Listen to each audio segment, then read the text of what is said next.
নামাজের ঠোঁট বন্ধ করে সূরা কেরাত বা দোয়া পড়া যাবে কিনা। আমি নামাজে রেগুলার হতে পারছি না, কি করলে রেগুলার হতে পারি? ইশাকের নামাজ 2 রাকাত কোন কোন সূরা দিয়ে পড়তে হবে জানাবেন। হাফাতা গেঞ্জি পরে বা টুপি না পরে নামাজ পড়লে নামাজ হবে কিনা। বর্তমানে গোল্ডের দাম অনেক বেশি, এখন কি পরিমাণ গোল্ড থাকলে যাকাত দিতে হবে? আকিকার ছাগলের বয়স কত হতে হবে, অর্থাৎ সর্বনিম্ন কত বছরের ছাগল দিয়ে আকিকা করা যাবে? নজর কাটানোর উদ্দেশ্যে আমার আম্মু পানে তেল দিয়ে শরীরে আলতো মালিশ করে, তার ধারণা এর মাধ্যমে নজর কেটে যায়। আসলে কি এর মাধ্যমে নজর কেটে যায় এবং এটি করলে কি শিরক হওয়ার সম্ভাবনা আছে? শুটকি রান্নার গন্ধে কি ফেরেশতাদের কষ্ট হয়? সেই ঘরে কি তখন ফেরেশতা থাকে? শুটকি খাওয়ার পর কি নামাজ আদায় করা যাবে? আমার ঠান্ডা জনিত অ্যালার্জির সমস্যা, প্রতিবার স্ত্রী সহবাসে গোসল করা আমার জন্য অসুস্থতার কারণ, এক্ষেত্রে কি করতে পারি? প্রতি রাকাতে সূরা ফাতিহার পর আরেকটি সূরা তার সাথে সূরা ইখলাস পড়লে কোনো সমস্যা আছে কিনা? নামাজ পড়লে নামাজ অবশ্যই হবে। আপনি লিখেছেন নামাজের ঠোঁট বন্ধ করে সূরা কেরাত বা দোয়া পড়া যাবে কিনা। উত্তর হল নামাজের ঠোঁট বন্ধ করে সূরা কেরাত দোয়া পড়লে হবে না, বরং আপনার ঠোঁট নড়তে হবে, জিহ্বা নড়তে হবে,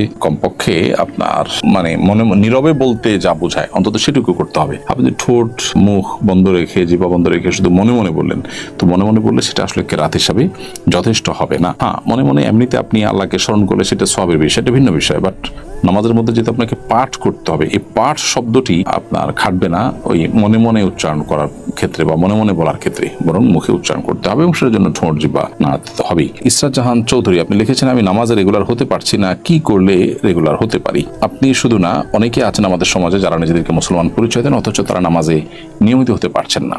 এই সমস্ত ভাই বোনদের প্রতি আমাদের অনুরোধ যে নামাজের গুরুত্ব, নামাজের ইম্পর্টেন্সি, এটির উপর যে সমস্ত বক্তব্য আছে কিংবা যে সমস্ত বই পুস্তক আছে, যে বই পুস্তক আপনাকে অনেক বেশি মোটিভেটেড করতে পারবে বলে আপনি মনে করেন, সেরকম বই পুস্তক আপনি পড়তে পারেন। এগুলো আপনাকে ইনশাআল্লাহ হয়তো নামাজের প্রতি গুরুত্ব, তারপর নামাজের ইম্পর্টেন্সি এটা বুঝতে আপনাকে হেল্প করবে, সাহায্য করবে।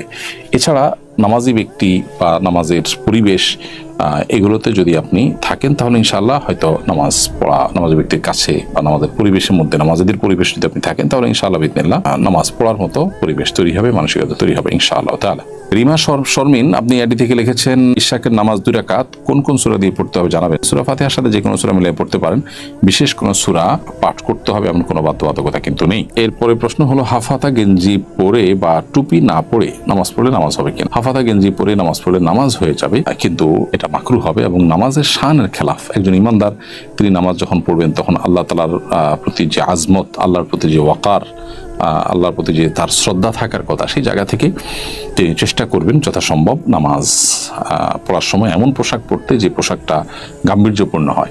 আল্লাহ বলেছেন ইয়া বানি আদম খুযু যিনাতাকুম ইনদা কুল্লি মসজিদ, প্রত্যেক নামাজের সময় তোমরা সুন্দর পোশাক পরো হে আদম সন্তান। আল্লাহ তাআলা নির্দেশ করেছেন আমাদেরকে সেটি করতে। অতএব সুন্দর পোশাক পরা উচিত আমাদের, যেটা পরে অন্য মানুষের সামনে যেতে আমাদের লজ্জা হয় বা অস্বস্তি লাগে বা আমরা বিব্রত হই বা অপছন্দ করি, সেটা যেন আল্লাহর সামনে যখন আমরা দাঁড়াবো তখন যেন আমাদের দ্বারা না হয়। নাসরিন আক্তার বোন আপনি লিখেছেন বর্তমানে গোল্ডের দাম অনেক বেশি, এখন কি পরিমাণ গোল্ড থাকলে যাকাত দিতে হবে? শুধু গোল্ড যদি থাকে তাহলে সেক্ষেত্রে 7.5 ভরির নিচে গোল্ড থাকলে আপনার যাকাত আসবে না, বরং 7.5 ভরি হলে সবটুকুনের বাজারের বিক্রয় মূল্য হিসাব করে প্রতি বছর যখন এটির মালিক হয়েছে নেশা পরিমাণ, সেটা যখনই আসবে বছরে ঘুরে ঘুরে ওই সময়টা যখনই আসবে তখন আপনাকে একবার 2.5% হিসেবে যাকাত দিতে হবে। অর্থাৎ পুরো স্বর্ণের যে বাজার মূল্য আছে, পিওর যে স্বর্ণের অংশটা আছে ওইটুকুর যে বাজার মূল্য আছে সেটার 2.5% হারে আপনি যাকাত দিবেন।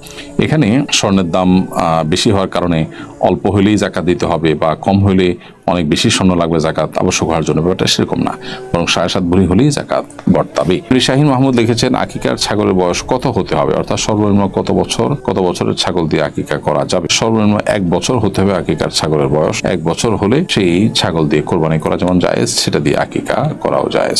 নজর কাটানোর উদ্দেশ্যে আমার আম্মু পানে তেল দিয়ে শরীরে আলতো মালিশ করে, তার ধারণা এর মাধ্যমে নজর কেটে যায়। আসলে কি এর মাধ্যমে নজর কেটে যায় এবং এটি করলে কি শিরক হওয়ার সম্ভাবনা আছে? দেখুন, সুস্থতার মালিক আল্লাহ রাব্বুল আলামিন, এই বিশ্বাস রেখে তেল মালিশ করা এটা নাজায়েজ কাজ এবং অনুচিত কাজ হবে। বিশেষ করে এই পদ্ধতিতে তেল মাখলে নজর কেটে যাবে, বদনজর লাগবে না, এরকম বিশ্বাস থেকে যদি করেন তো এটা ভুল বিশ্বাস। কারণ কোরআন হাদিসের আলোকে মানুষের বদনজর দূর করার জন্য এরকম কোন প্রক্রিয়া অবলম্বন করার কথা কোরআন হাদিসে কোথাও বলেন। অতএব এই কাজটি করা তার জন্য নাজায়েজ হবে। ইকবাল জাবেদ আপনি লিখেছেন শুটকি রান্নার গন্ধে কি ফেরেশতাদের কষ্ট হয়? সেই ঘরে কি তখন ফেরেশতা থাকে? শুটকি খাওয়ার পর কি নামাজ আদায় করা যাবে? শুটকি বা দুর্গন্ধ আছে এরকম কোনো কিছু খেলে বা পান করলে তখন আর ফেরেশতা আসে না, এরকম কথা হাদিসের আলোকে প্রমাণিত নয়।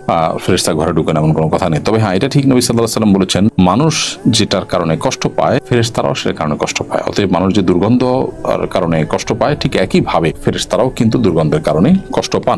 এই জন্য নবী করিম সাল্লাল্লাহু আলাইহি ওয়াসাল্লাম আমাদেরকে কাঁচা পেঁয়াজ খেয়ে মসজিদে আসতে নিষেধ করেছেন। কারণ কাঁচা পেঁয়াজ খেয়ে মসজিদে আসলে তখন তার ফলশ্রুতিতে মানুষ কষ্ট পায়। মানুষ যেরকম কাঁচা পেঁয়াজের কারণে মুখে দুর্গন্ধ হলে সেটার কারণে কষ্ট পায়, ঠিক একইভাবে আল্লাহর ফেরেশতাগণ তারাও কিন্তু কষ্ট পান। তো এই জন্য আমাদের উচিত হবে বাসা বাড়িতে বা অন্য কোথাও, বিশেষ করে মসজিদে ফেরেশতারা যেহেতু তাদের আসার অধিকার আছে সেটা আমরা খর্ব করতে পারি না, তারা কষ্ট পায়, সেজন্য তাদেরকে সেখানে কষ্ট না দেওয়া উচিত। বাকি বাসা বাড়িতে অন্য কোথাও কাঁচা পেঁয়াজ খাওয়ার পরে কোনো নিষেধাজ্ঞা নেই, সেটা খেলে কোনো গুনাহ হবে না। সিদ্দিক লিখেছেন, আমার ঠান্ডা জনিত অ্যালার্জির সমস্যা, প্রতিবার স্ত্রী সহবাসে গোসল করা আমার জন্য অসুস্থতার কারণ, এক্ষেত্রে কি করতে পারি? এটা অ্যাভয়েড করার জন্য দিনের বেলা বা দুপুরে যখন আপনার ঠান্ডা পানি এত ঠান্ডা থাকে না সেই সময়গুলোকে বেছে নিতে পারেন, অথবা অন্য কোনো ওয়ে অবলম্বন করতে পারেন। পানি গরম করে গোসল করতে পারেন, কিন্তু আপনি এইটার কারণে তায়াম্মুম করবেন অথবা গোসল না করে অন্য কোনো করা জায়েজ হবে না। আর যদি এমন হয় যে না আপনার জন্য গরম পানির ব্যবস্থা করা কঠিন এবং ঠান্ডা পানিতে গোসল করা ছাড়া বিকল্প পথ নাই, এদিকে আপনার নিজের চরিত্র হেফাজতের জন্য প্রয়োজন, তাহলে সেক্ষেত্রে আপনি অবশ্যই তায়াম্মুম করতে পারবেন। সাদিক আল হাসান লিখেছেন, প্রতি রাকাতে সূরা ফাতিহার পর আরেকটি সূরা তার সাথে সূরা ইখলাস পড়লে কোনো সমস্যা আছে কিনা? নামাজ পড়লে নামাজ অবশ্যই হবে কিনা? প্রতি রাকাতে সূরা ফাতিহার পর আরেকটা সূরার সাথে সূরা ইখলাস যদি আপনি পড়েন তাহলে সেক্ষেত্রে অসুবিধা নেই। একজন সাহাবী যে কোনো নামাজ পড়তেন, যে কোনো সূরা মিলাতেন সূরা ফাতিহার পরে পাশাপাশি সূরা ইখলাস তিনি পড়তেন বাই ডিফল্ট। তো নবী সাল্লাল্লাহু আলাইহি ওয়াসাল্লাম এটাকে ডিসকারেজ করেন না, বিধায় এটি আপনি করতে পারেন। একাধিক পুরো সূরা নামাজের মধ্যে পড়া যায়, বিধায় সূরা ফাতিহার সাথে সূরা অন্য একটা সূরা পাশাপাশি সূরা ইখলাস দুইটাই পড়লেন, এটি নাজায়েজ কোনো বিষয় হবে না। আল মাসুদ লিখেছেন, সূরা ইখলাস 3 বার পাঠে একবার কোরআন খতমের সওয়াবের হাদিসটি কতখানি সহিহ? দেখুন, সূরা ইখলাস পাঠ করলে 3 বার পাঠ করলে একবার কোরআন খতমের সওয়াব হয়, এইভাবে আসলে হাদিসে আসেন। যে হাদিসটি বিশুদ্ধভাবে বর্ণিত হয়েছে নবী সাল্লাল্লাহু আলাইহি ওয়াসাল্লাম থেকে সেটি হলো যে তিনি সূরা ইখলাসকে বলেছেন যে এটা কোরআনের 1/3 সমপর্যায়ের। এটার উপরে ভিত্তি করে ব্যাখ্যা করে অনেক উলামা ইকরাম বলেছেন যে 1/3 তেলাওয়াত করলে যে সওয়াব হয় একবার সূরা ইখলাস পাঠ করলে সে সওয়াব হবে না, সেটি বোঝাতে চেয়েছেন। তাহলে সেইটার আলোকে 3 বার তেলাওয়াত করলে 1 খতমের সওয়াব পাওয়া যায়, বা পূর্ণাঙ্গ একবার কোরআন তেলাওয়াতে যে সওয়াব পাওয়া যায় 1/3 সওয়াব যদি একবার করলে হয় 3 বার করলে পুরো কোরআনে তেলাওয়াতের সওয়াব পাওয়া যায়। এটা হলো ওই ব্যাখ্যার আলোকে বোঝা যায়। যদিও এটার কারণে অনেকে বলেছেন যে পুরো কোরআনের যে সমস্ত আলোচ্য বিষয় আছে তার 1/3 সামারি আছে সূরা ইখলাসে। এটার বিষয়বস্তুর মর্যাদার কথা, যেহেতু এখানে শুধু আল্লাহকে নিয়ে আলোচনা করা হয়েছে, এটার বিষয়বস্তু অর্থাৎ সূরা ইখলাসের বিষয়বস্তুই যেখানে স্বয়ং শুধুমাত্র আল্লাহ রাব্বুল আলামিন, সেই জন্য এখানে আল্লাহ তাআলার শানের কথা বলা হয়েছে এবং আল্লাহ তাআলার মর্যাদার কথা, আল্লাহর বিষয়ে আলোচনা হওয়ার কারণে এটার যে মর্যাদা হয়েছে সেটার কথা এখানে বোঝানো হয়েছে। এরকম ব্যাখ্যা অনেকে করেছেন।